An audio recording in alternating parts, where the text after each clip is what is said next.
राम मंदिर चढ़ावा चोरी में फंसे चंपत राय को बचाने के लिए अब एक पूरी फौज मैदान में उतर गई है।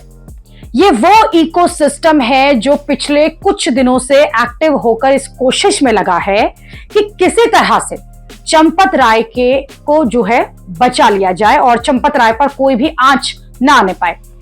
इसलिए आप देखिए कि सोशल मीडिया पर 4 तरह की बातें हो रही हैं। पहली ये कि राम मंदिर ट्रस्ट के सदस्य हैं चंपत राय के पक्ष में ही बोल रहे हैं। अनिल मिश्रा और गोपाल राव पर सब कुछ डालने की जो कोशिश है वो हो रही है। दूसरी बात यह है कि यूपी के डिप्टी सीएम खुलकर चंपत राय के समर्थन में बोल रहे हैं। तीसरी बात यह है कि अब इस मामले में यह माहौल बनाया जा रहा है कि सारी चोरी के पीछे तो कांग्रेस के नेता हैं, कांग्रेस का कनेक्शन है। चौथी बात यह है कि सोशल मीडिया पर बड़े बड़े पत्रकार जो हैं वो ये माहौल बना रहे हैं कि चंपत राय ईमानदार हैं, उनसे लापरवाही हो सकती है लेकिन वो चोर नहीं है।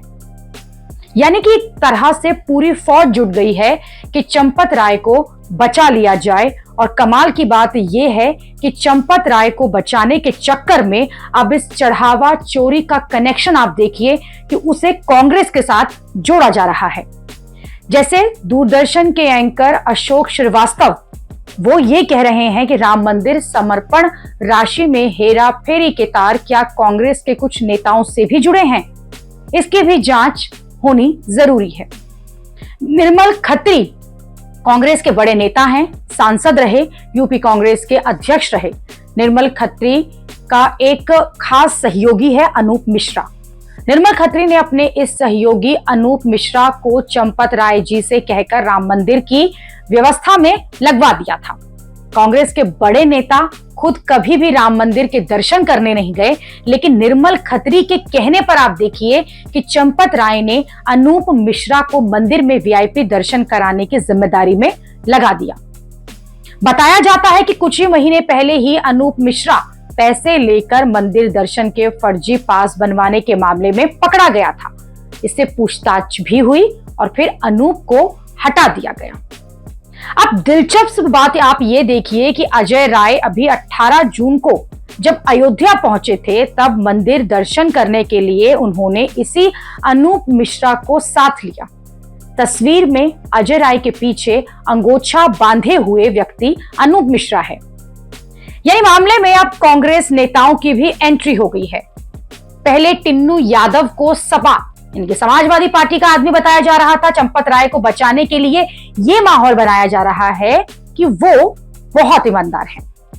मशहूर पत्रकार चित्रा त्रिपाठी ने कहा कि 80 साल के चंपत राय को जानने वाले बहुत सारे लोगों से उनकी बात हुई है और सबका यही कहना है कि उनकी ईमानदारी पर शक जो है वो नहीं किया जा सकता। उनका जीवन जो है वो बेहद साधारण है। और बाकी देखते हैं कि एसआईटी की जो रिपोर्ट है जांच के बाद उसमें क्या आता है। न्यूज़ 24 से जुड़े हुए बड़े पत्रकार राजीव रंजन ने कहा कि जो हाल आज चंपत राय का है वही कभी पूर्व पीएम मनमोहन सिंह का था। क्या आप जानते हैं, ईमानदार व्यक्ति सबको ईमानदार समझता है और यही उसकी सबसे बड़ी कमजोरी है, मगर जिम्मेदारी तो उसकी ही बनती है। जैसे मनमोहन सरकार भ्रष्ट कही जाती है वैसे ही ट्रस्ट को भ्रष्ट कहना सही है या नहीं। मैं मनमोहन सिंह को भी और चंपत राय दोनों को ही ईमानदार मानता हूं। अब राजीव रंजन के इस बयान पर लोग प्रधानमंत्री मोदी का वो पुराना बयान दिखा रहे हैं जो कि बहुत वायरल है, जिसमें पीएम मोदी ने मनमोहन सिंह का मजाक उड़ाया था। राजनेताओं ने डॉक्टर साहब से बहुत कुछ सीखने जैसा है। इतना सारा हुआ, उन पर एक दाग नहीं लगा। बाथरूम में रेनकोट पहन करके नहाना, ये कला तो डॉक्टर साहब ही जानते हैं और कोई नहीं जानता।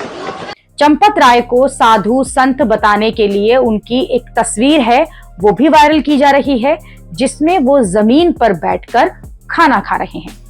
और साथ ही ये माहौल बनाया जा रहा है कि जिस व्यक्ति ने राम मंदिर के लिए अपना सब कुछ गंवा दिया हो उस पर चोरी का इल्जाम लगाना ठीक नहीं। इस बीच यूपी के डिप्टी सीएम केशव प्रसाद मौर्य ने भी चंपत राय का बचाव किया और उन्हें तपस्वी बताया। सुनिए। आंदोलन के लिए जो परम तपस्वियों की तरह काम किए हैं, उसमें आदरणीय चंपत राय जी सहित तमाम श्री राम जन्मभूमि मंदिर निर्माण आंदोलन का हिस्सा रहे हैं। उन सबको इस प्रकार की घटना से पीड़ा है, लेकिन इस विषय को जितना चर्चा का विषय बनाया जा रहा है उतना बड़ा चर्चा का विषय बनाने का कोई औचित्य नहीं है। इससे पहले राम मंदिर ट्रस्ट से सदस्य दिनेंद्र दास जी ने भी यही कहा कि चंपत राय चोरी नहीं कर सकते, वो तो राम मंदिर में चढ़ावे का पूरा हिसाब देते थे। वीएचपी के अंतर्राष्ट्रीय अध्यक्ष आलोक कुमार भी यही बात कह रहे हैं कि वो भी यही मानते हैं कि चंपत राय लापरवाही के दोषी जरूर हो सकते हैं। यानी ये दिखाया जा रहा है कि चंपत राय से गलती हुई है, लेकिन उन्होंने राम धन की चोरी जैसा महापाप तो नहीं किया है। कुल मिलाकर ये सब माहौल बनाया जा रहा है कि चंपत राय ने कोई गलती नहीं की, लेकिन चंपत राय की मुश्किल जो है वो कम नहीं हो जाएंगी, ऐसा नहीं लग रहा है। क्योंकि आप ये देखिए कि फैजाबाद बार एसोसिएशन ने उनके खिलाफ मोर्चा ही खोल दिया है। चंपत राय, अनिल मिश्रा और गोपाल राव के खिलाफ एफआईआर दर्ज करने की मांग की गई है। इधर चंपत राय को बचाने की कोशिश हो रही है और उधर चंपत राय पर नए नए आरोप लग रहे हैं। राम मंदिर के साथ के राम निवास मंदिर के महंत ने चंपत राय और उनके लोगों पर मंदिर की जो जमीन है और जो संपत्ति है उसे हथियाने का बड़ा इल्जाम लगा दिया है। अपने बचाव में चंपत राय ने पुलिस को बताया है कि उनके साथ धोखा हुआ है। टिन्नू यादव ने उनके साथ धोखा किया है। चंपत राय ने पुलिस से कहा कि वो कलंक लेकर अयोध्या से नहीं जाएंगे। आप सोचिए, अभी जांच चल रही है, पुलिस जो है वो पूछताछ कर रही है, लेकिन जांच को प्रभावित करने के लिए, पुलिस पर दबाव डालने के लिए पहले से ही चंपत राय को कहीं ना कहीं क्लीन चिट जो है वो भी दी जा रही है।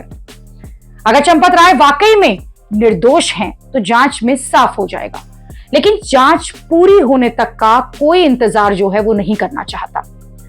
चंपत राय को पहले ही क्लीन चिट का सर्टिफिकेट जो है वो बांट दिया गया, इसलिए विपक्ष ने ये आरोप लगाया कि सीधे सीधे नरेंद्र मोदी और मोहन भागवत जो हैं वो चंपत राय को बचा रहे हैं।